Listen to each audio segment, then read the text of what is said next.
Tirumala ghat road లో drone కలకలంపై దర్యాప్తు కొనసాగుతోంది. డ్రోన్ కెమెరాను సీజ్ చేశామని టీటీడీ సిబిఎస్ఓ నరసింహ కిషోర్ తెలిపారు. 3 గంటల పాటు డ్రోన్ ఎగురవేసిన ఆర్మీ అధికారి దినేష్ ను పోలీసులు విచారించారని చెప్పారు. సౌత్ ఇండియా టూర్ లో భాగంగా వచ్చారని అన్నారు.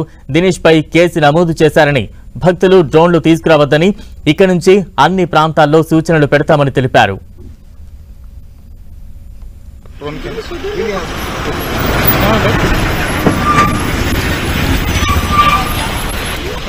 What is the reason for drone camera? Only video. So any permission, sir? అతనికి ఎటువంటి మాలిఫైడ్ ఇంటెన్షన్ అయితే ఏం లేదు.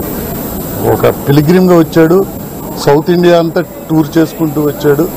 ఆయన తీసుకొచ్చిన డ్రోన్ కూడా ఆ పర్పజే. Is a army officer, responsible officer. So wide campaigning చేయాల్సి ఉంది, డ్రోన్స్ క్యారీ చేయకూడదని. ఫర్దర్ గా మేము టోల్ ప్లాజాస్ లో కానీ, బస్ స్టాండ్స్ లో కానీ, తిరుమలలో కానీ డ్రోన్స్ క్యారీ చేయొద్దని పిలిగ్రిమ్స్ కి వైడ్ గా పబ్లిసిటీ ఇస్తాం. At the same time we ask the scanning people to be more specific. అతనికి ఎటువంటి